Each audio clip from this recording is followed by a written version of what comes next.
सभी सीधे होकर के बैठेंगे।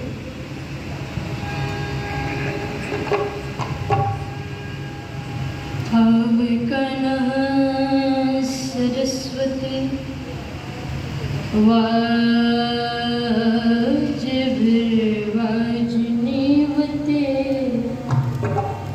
यज्ञं वस्तु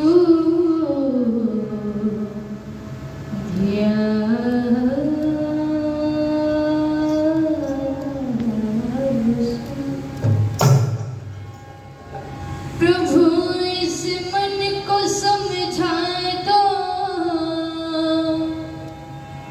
समझ जाए तो अच्छा है। दया की दृष्टि से देखो संवर जाए तो अच्छा है। फंसा विषयों में रहता है इसे में सुख समझता है। मैं चाहती हूँ कि घर से रुख बदल जाए तो अच्छा है। मैं चाहती हूँ कि घर से रुख बदल जाए तो अच्छा है। तो कई प्रभु का भजन जिंदगी संवर जाए। तो कई प्रभु का भजन जिंदगी संवर जाए। संग कर्मों का फल चले न मालो सिर जाए। हो तो प्रभु का भजन जिंदगी संवर जाए। तो प्रभु का भजन जिंदगी संवर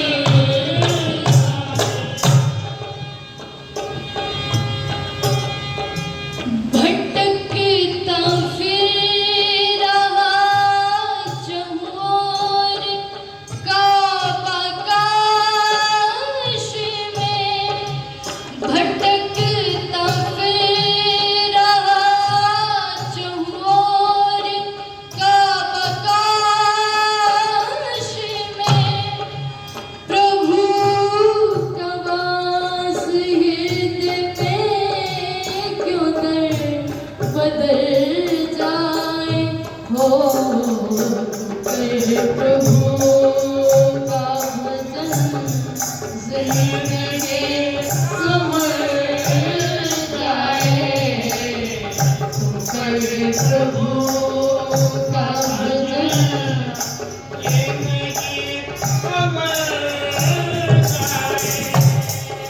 संग कर्मों का फल चले न मालो सिर जाए। हो प्रभु का भजन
भले में तू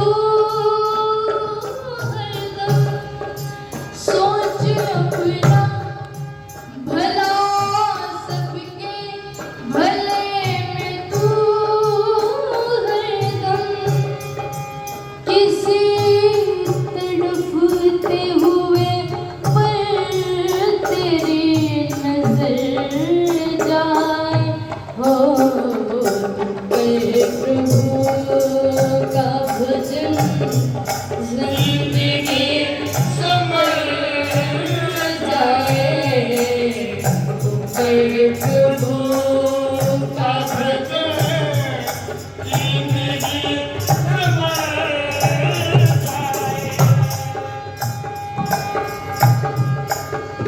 धर्म से अधिक मोक्ष काम से निर्मल धर्म से अधिक मोक्ष काम से निर्मल ये जग अपना जो तू ये जग अपना जो तू ईश्वर का हो बशर जाए हो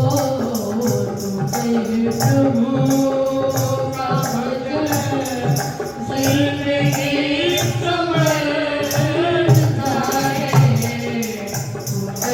प्रभु का भजन जिंदगी संवर संग करवा का फल चले न मालो जर जाए ओ प्रभु का भजन जिंदगी संवर जाए ओ प्रभु का भजन जिंदगी संवर जाए तो प्रभु का भजन जिंदगी संवर जाए।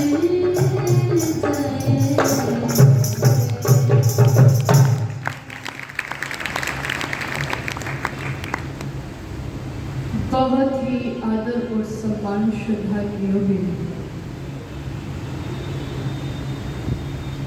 एक ओजस्वी व्यक्तित्व के धनी तेजस्वी व्यक्तित्व के धनी अग्नि वस्त्रों से सुसज्जित जो हम सभी के लिए प्रेरणा स्रोत है श्रद्धेय स्वामी ब्रह्मानंद जी महाराज जो बड़ी तन्मयता के साथ में मंच का संचालन कर रहे हैं।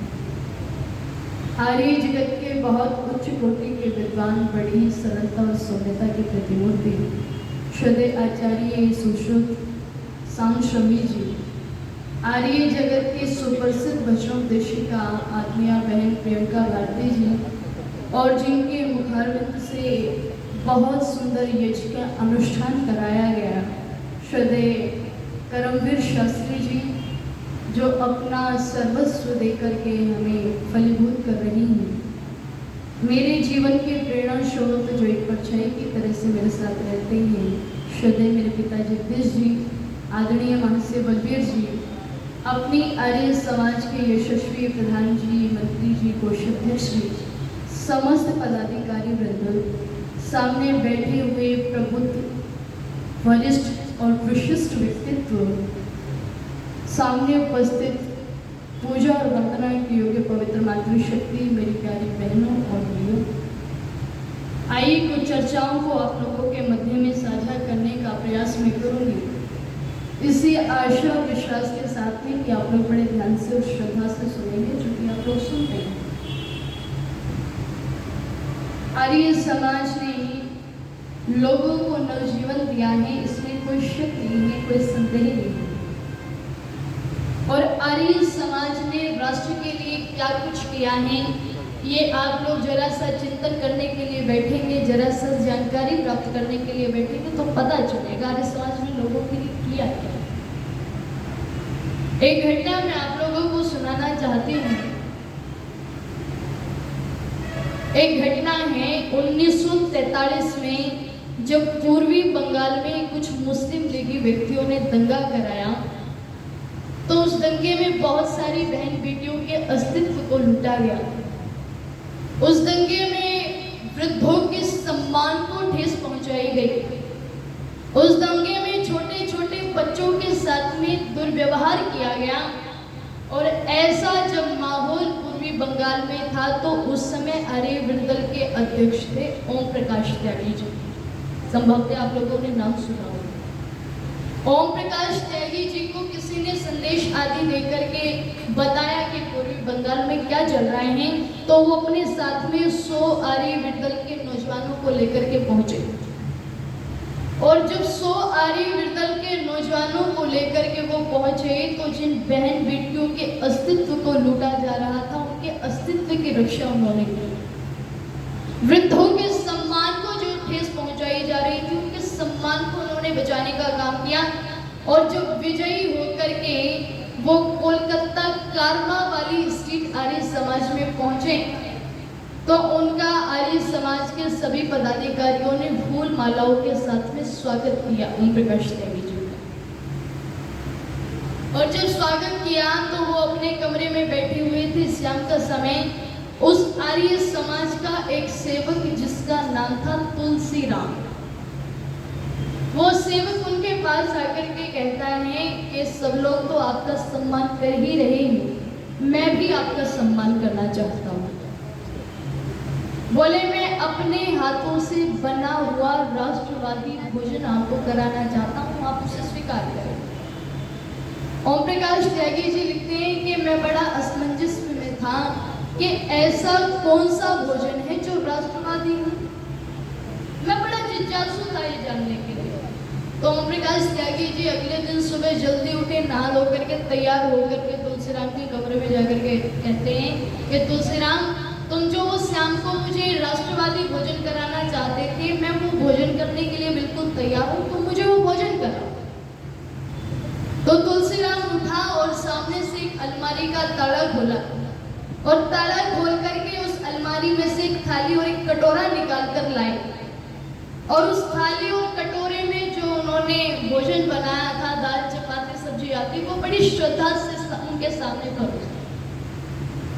ओम प्रकाश त्यागी जी ने एक टुकड़ा तोड़ करके मुंह के अंदर डाला, लेकिन उनसे रहा नहीं गया। उन्होंने पूछा तुलसीराम से कि तुलसीराम, तुम तो कह रहे थे कि कोई राष्ट्रवादी भोजन कराने वाले हो, लेकिन इसमें राष्ट्रवादी भोजन की कौन सी बात है? मैं ये जानना चाहता हूँ। ये तो सादी दाल चपाती है, इसमें राष्ट्रवादी भोजन की कौन सी बात है? मैं ये जानना चाहता हूँ।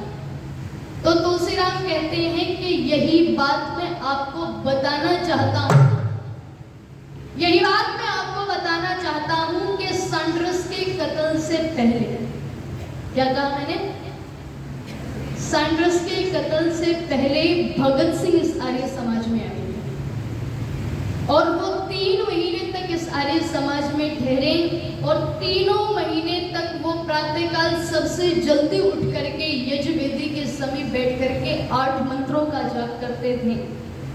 और जब यज्ञ की अग्नि को प्रतिष्ठित करने का समय आता था, यज्ञ की अग्नि को प्रज्वलित करने का समय आता था, तो आर्य समाज में सोने वाले प्रत्येक व्यक्ति को उठा करके कहते थे कि उठ जाओ, ये सोने का समय नहीं है, यज्ञ की अग्नि प्रज्वलित होने वाली है, उठ जाओ। सबको उठा करके यज्ञवेदी के समीप ले आते थे। और 3 महीने तक वो इस आर्य समाज में रुके। और जब 3 महीने पूरे हो गए, तो भगत सिंह मेरे पास आए थे। भगत सिंह मेरे पास आए थे और उन्होंने मेरे पास आकर के एक बात कही थी कि इस आर्य समाज ने मुझे 3 महीने तक श्रेय दिया है, मैं इसका बड़ा आभारी हूँ और मैं अब जाना चाहता हूँ, मैं कोई बड़ा काम करना चाहता हूँ, लेकिन इस आर्य समाज ने मुझे श्रेय दिया है तो मैं कुछ इसे देना चाहता हूँ। दुनिया के लोग धन आदि दे करके, कोई कीमती वस्तु आदि दे करके समाज का भला कर देते हैं, लेकिन मेरे पास में ऐसा देने के लिए कुछ भी नहीं है। और आर्य समाज ने मुझे श्रेय दिया है, लेकिन मैं कुछ देना भी चाहता हूँ। तो उन्होंने एक थाली और कटोरा निकाल करके मुझे दिया है। जिस थाली और कटोरे में आप भोजन कर रहे हो, ये भगत सिंह का दिया हुआ है। और उन्होंने मुझे कहा कि ये थाली और कटोरा मैं आपको दे करके जा रहा हूँ। कोई भी व्यक्ति जब राष्ट्र का भला करके आए, कोई भी व्यक्ति जब धर्म की रक्षा करके आए, कोई भी व्यक्ति जब किसी बहन बेटी के अस्तित्व की रक्षा करके आए, तो उस व्यक्ति को इसी कमरे में बैठा करके इसी थाली कटोरे में भोजन करा देना। और यदि तुमसे कोई पूछे कि ये क्या है, तो उन्हें एक बात कह देना कि ये भगत सिंह की हिरासत है, भगत सिंह की हिरासत है। इतनी बड़ी हिरासत हमें मिली है। जरा विचार कीजिएगा, जिन्होंने अपना सर्वस्व लेकर के हमें बचाने का प्रयास किया और उनका प्रयास सफल रहा, क्या ऐसे व्यक्तित्व को हमें अपने चिंतनों में संभाल करके रखना चाहिए कि नहीं चाहिए? हम लोग कितने ही ऐसे काम करते हैं कि इतना गिल्टी फील होता है। राष्ट्र जो होता है वो सर्वोपरि होता है, आप सब जानते हो। नहीं जानते तो मैं बता देती हूँ। किसी भी व्यक्ति के लिए राष्ट्र सर्वोपरि होता है। यदि राष्ट्र है तो हमें, और यदि राष्ट्र नहीं तो हम भी नहीं। भगवान श्री राम ने कहा था कि अपो स्वर्णमयी लंका न मयि लक्ष्मण रोचते, जननी जन्मभूमिश्च स्वर्गादपि गरीयसी। ये लंका कितनी सुंदर है, बहुत सुंदर है। लक्ष्मण ने कहा ये लंका इतनी सुंदर है, मैं मोहित हो गया। हम चाहते हैं कि हम यही राज कर लें, अयोध्या को तो भरत संभाल ही रहे हैं। तो श्री राम कहते हैं कि वास्तव में ये लंका बहुत सुंदर है, बहुत सुंदर है ये लंका, लेकिन मुझे ये रुचिकर नहीं है। क्यों? क्योंकि जननी और जन्मभूमि स्वर्ग से भी बढ़कर के होती हैं। इसलिए जरा सा हम चिंतन करें, विचार करें कि राष्ट्र के लिए जो व्यक्ति अपने आप को न्यौछावर न कर सका, तो उसे राष्ट्र में जीने का भी अधिकार नहीं है, उसे राष्ट्र में रहने का भी अधिकार नहीं है। अगर राष्ट्र है तो हम हैं, और यदि राष्ट्र नहीं तो हम हैं। आइए, बहुत सुंदर पंक्तियां लिखी कवि ने। क्या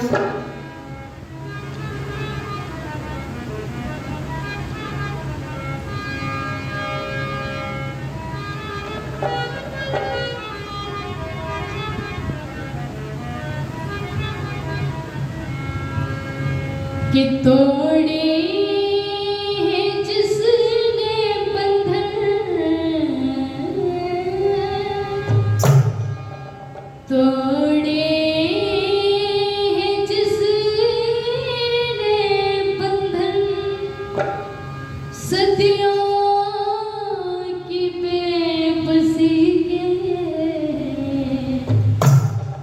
जीना सिखा गया जो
वो ऋषि 19वीं सदी का जिसने आकर के हमें बताया कि विदेशी राजा चाहे पिता के समान प्यार करने वाला भी क्यों ना हो, पर उसके राज्य की कल्पना या कामना भी नहीं करनी चाहिए।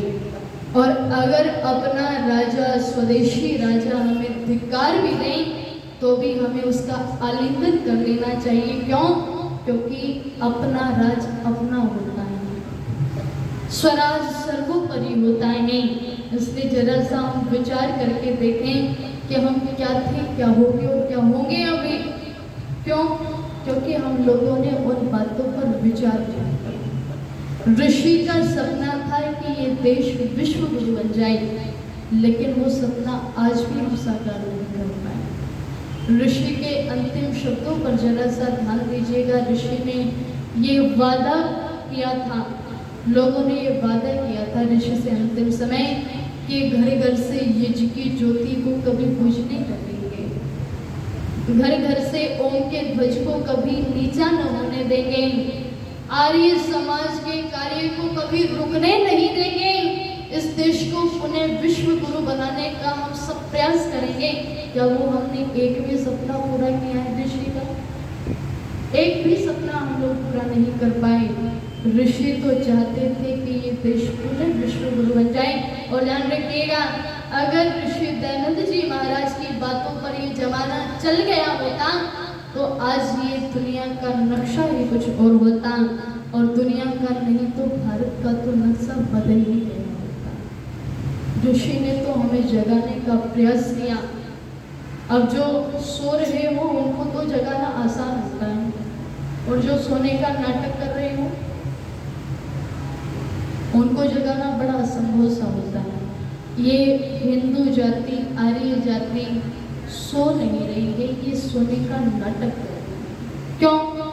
क्योंकि जितने भी महापुरुषों ने आकर के इसे जगाने का प्रयास किया, उसे या तो इन्होंने जहर के प्याले देकर के मार डाला, या उन्हें धोखे से मार डाला, या उनके चरित्र पर कीचड़ उछालने का काम किया। अगर ये गद्दारी न की होती तो भारत का नक्शा ही कुछ और होता। ये गद्दारी अपनों ने की। कश्मीर के अंदर आग धधक रही थी, ऋषि दयानंद वहां जाने वाले थे, लेकिन वहां के पोपों ने, पंडितों ने, पुजारियों ने कह दिया था वहां के राजा को कि राजन, अगर दयानंद जैसा नास्तिक यहाँ आ गया तो झेलम नदी में डूब करके मर जाएंगे, आने मत देना दयानंद को। रोक लगा दी ऋषि के सामने। अब वहां पर डूब करके तो नहीं मरे, लेकिन काट काट करके, जला जला करके, भगा भगा करके जरूर मार दिए कश्मीर से। अगर ऋषि जैसा परवाना वहां पर चला गया होता और वेद की दुमदुमी वहां पर बजा दी होती तो आज कश्मीर के अंदर अल्लाह अकबर नहीं बल्कि सत्य सनातन वैदिक धर्म की जय जयकार हुई होती। ये गद्दारी उन्होंने की है। ऋषि को पग पग पर लोगों ने उछालना चाहा, लेकिन इतना दृढ़ वो व्यक्तित्व, इतना अनूठा व्यक्तित्व जो सारी दुनिया को एक तरफ करता हुआ आगे बढ़ता चला गया, वेद की पोटली को हाथ में लेकर के और परमात्मा का सहारा लेकर के सारी दुनिया को हिला करके रख दिया, सारी दुनिया को हिला करके रख दिया। इसलिए आइए कुछ गीत की पंक्तियां मैं आप लोगों के मध्य में रखूं, मुझे बड़ी प्रिय है। क्या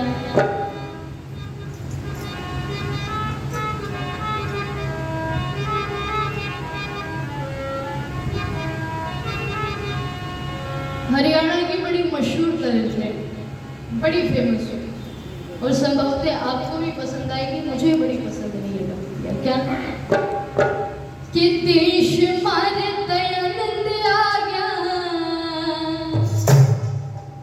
बाग हम सबका जगया, कि देश मारे दयानंद आ गया, बाग हम सबका जगया, भाग्या अंधेरा ओ क्या चांदना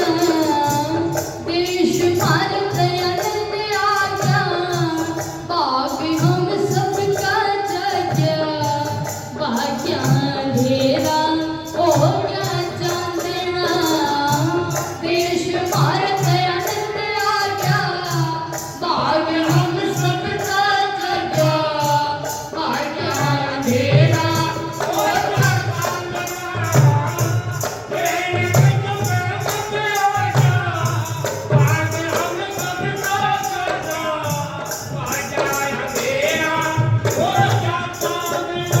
संध्या हवन होने लगे हमारे देश में, पाखंडी सब रोवण लगे हमारे देश में, संध्या हवन होने लगे हमारे देश में, पाखंडी सब रोवण लगे हमारे देश में, पाप मल को धोवण लगे हमारे देश में, पाप मल को धोवण लगे हमारे देश में, सच्चाई को ढोवण लगे हमारे देश में, कहने लगे थे आनंद आ गया, भाग हम सबका जगा, भाग्या अंधेरा ओ क्या चांदना,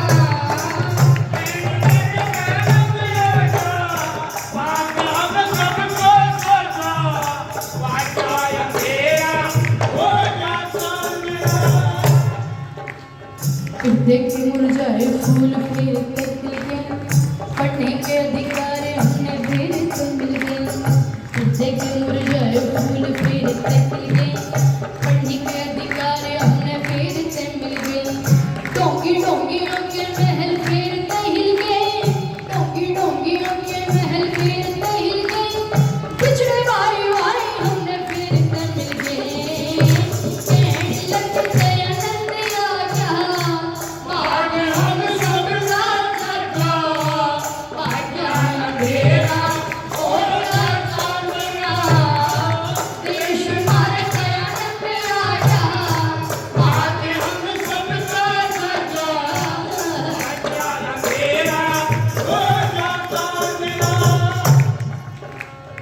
सदियों से चुपचाप थे वो मौन टूट के, वेद का उपदेश सुनने सोते उठ के, सदियों से चुपचाप थे वो मौन टूट के, वेद का उपदेश सुनने सोते उठ के, पादरी पुजारी मुल्ला सारे रूठ के, पादरी पुजारी मुल्ला सारे रूठ के, पार सबके छक्के छूट के, कहने लगे थे आनंद आ गया, भाग हम सबका जगा, भाग्या अंधेरा ओ क्या चांदना, गाओ सब मिलकर, आनंद आ गया, भाग हम सबका जगा, भाग्या अंधेरा ओ क्या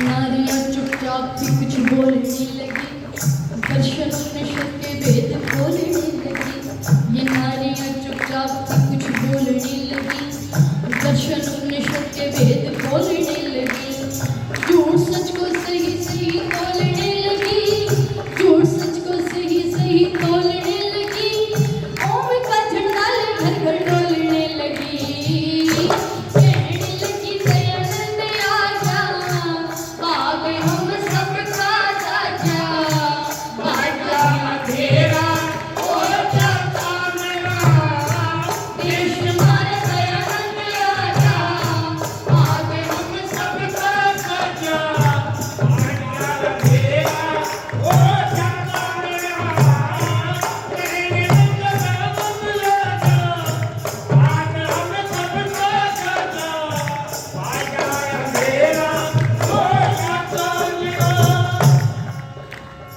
अपना राज अच्छा युद्ध घोष किया था, श्वास श्वास राष्ट्र हित में जीवन जिया था, अपना राज अच्छा युद्ध घोष किया था, श्वास श्वास राष्ट्र हित में जीवन जिया था, अमृत को बिखेर विष का प्याला पिया था, अमृत को बिखेर विष का प्याला पिया था, पर्वत सा विशाल न कमजोर ही था, देश भारत दयानंद आ गया, भाग हम सबका जगा, भाग्या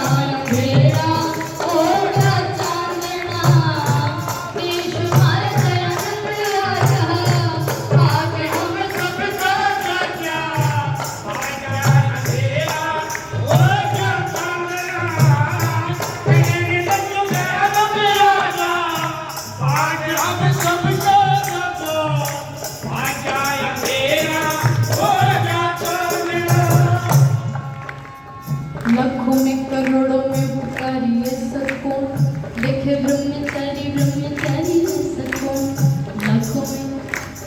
लाखों में करोड़ों में उपकारी ऐसा कौन, देखे ब्रह्मचारी ब्रह्मचारी ऐसा कौन, बड़े बड़े वृत्ति वृत्तिधारी ऐसा कौन, बड़े बड़े वृत्ति वृत्तिधारी ऐसा कौन, वेद और भगवान का पुजारी ऐसा कौन, देश हमारा दयानंद आ गया, भाग्य हम सबका जागा, भाग्य तेरा और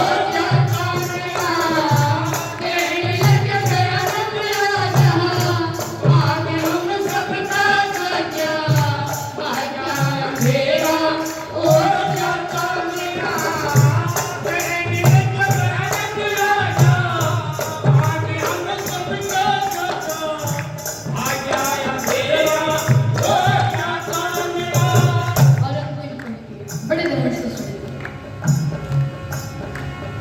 कहाँ तक गिनाऊं कोई ठोर नहीं है, उसकी साधना का कोई छोर नहीं है, कहाँ तक गिनाऊं कोई ठोर नहीं है, उसकी साधना का कोई छोर नहीं है, ऋषि वर्षा निर्मल कोई और नहीं है, ऋषि वर्षा निर्मल कोई और नहीं है, उससे दयालु और कठोर नहीं है, देश भारत दयानंद आ गया, भाग्य हम सबका जागा, भाग्य अंधेरा और क्या चांदना, देश भारत दयानंद आ गया, भाग्य हम सबका जागा, भाग्य अंधेरा और क्या चांदना। संध्या वनोड़ लगे हमारे देश में, पखंडी सब रोड़ लगे हमारे देश में, संध्या वनोड़ लगे हमारे देश में, पखंडी सब रोड़ लगे हमारे देश में, पाप मल को दौड़ लगे हमारे देश में, पाप मल को दौड़ लगे हमारे देश में, सच्चाई को तोड़ लगे हमारे देश में, देश भारत दयानंद आ गया, भाग्य हम सबका जागा, भाग्य अंधेरा और क्या चांदना, कहने लगे दयानंद आ गया, भाग्य हम सबका जागा, भाग्य अंधेरा और क्या चांदना, भाग्य अंधेरा और क्या चांदना, भाग्य अंधेरा और क्या चांदना।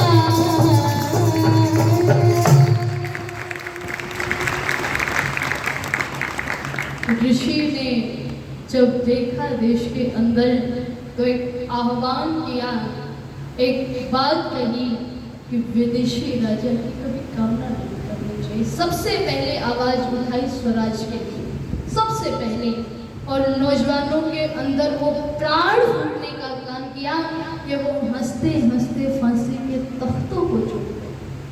कभी पढ़ करके देखिएगा भगत सिंह का इतिहास, मात्र 23 वर्ष की आयु में चमचमाती हुई जवानी को राष्ट्र के लिए अर्पित कर दिया। कभी पढ़ करके देखिएगा जतेंद्र दास का इतिहास, जिसने 63 दिन तक अनशन करके अपने प्राणों को त्याग दिया था।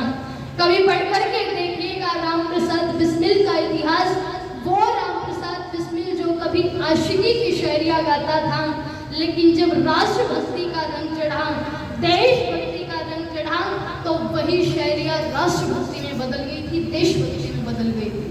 कभी पढ़ करके देखिएगा स्वामी श्रद्धानंद का इतिहास, जिन्होंने अंग्रेजों के सामने सीना तान करके वो खड़े हो गए थे।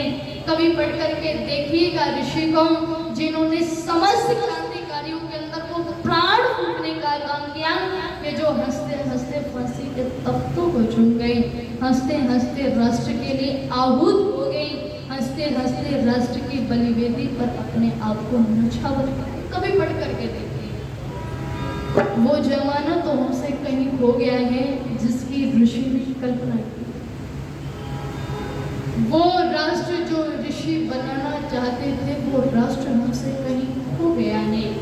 और ऋषि की सरलता देखिएगा, ऋषि कहते हैं अगर मैं उन ऋषि मनीषियों के बीच पैदा हुआ होता तो मेरी कोई ज्यादा औकात नहीं है।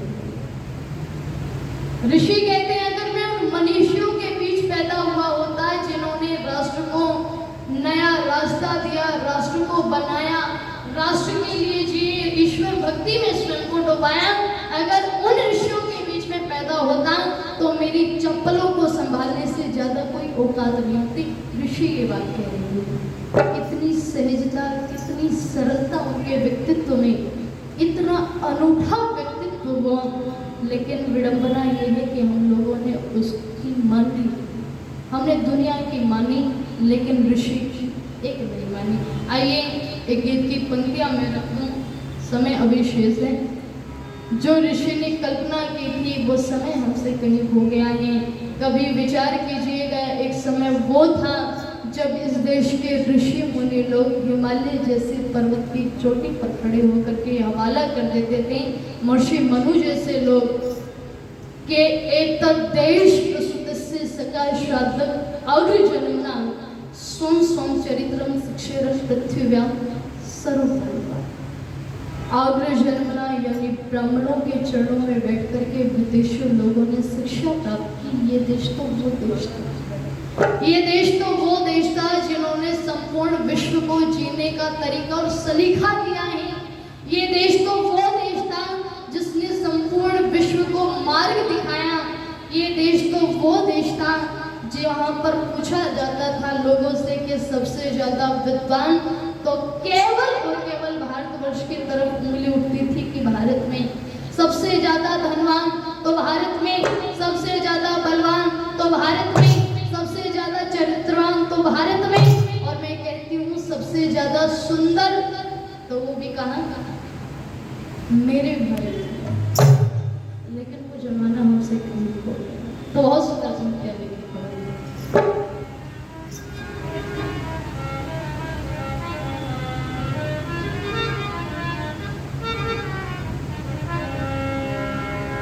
जाने वो जमाना किधर गया जी, ऋषियों का ठिकाना किधर गया जी।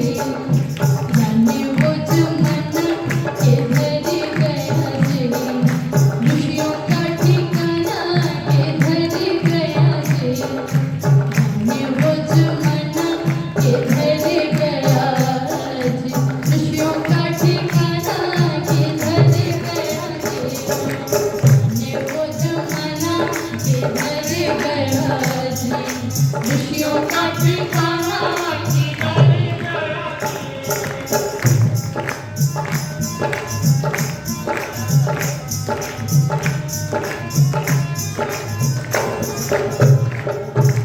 भूल हमसे कैसी ये भारी भारी होगी, रब छोड़ी अपनी तो बेकरारी होगी।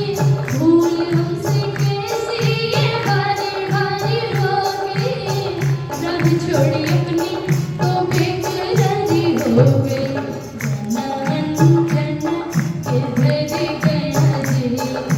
ऋषियों का ठिकाना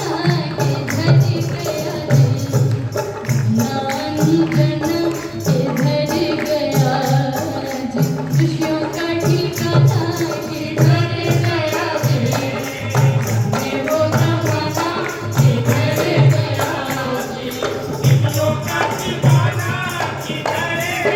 गया कंकरा गाँव को छोड़ा थोड़ा मुलाकातों को, कंकरा गाँव को छोड़ा थोड़ा मुलाकातों को। नादानों ने समझा न समझा उसकी बातों को, कंकरा गाँव को छोड़ा थोड़ा मुलाकातों को। नादानों ने समझा न समझा उसकी बातों को। मोगी फंस खाना किधर गया जी, ऋषियों का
मीठा सा संगीत है उपनिषद शन्ना गाते गाते गंदे गीत है दिल के जो छुड़ा दे मैं मीठा सा संगीत है निर्मल कतरन किधर गया दिल ऋषियों का ठिकाना किधर गया दिल निर्मल कतरन किधर गया दिल ऋषियों का ठिकाना किधर गया दिल जाने वो जमाना किधर गया दिल ऋषियों का ठिकाना किधर गया दिल जाने वो जमाना किधर गया दिल ऋषियों का ठिकाना किधर गया दिल ऋषियों का ठिकाना किधर गया दिल ऋषियों का ठिकाना किधर गया दिल ऋषियों का ठिकाना किधर गया दिल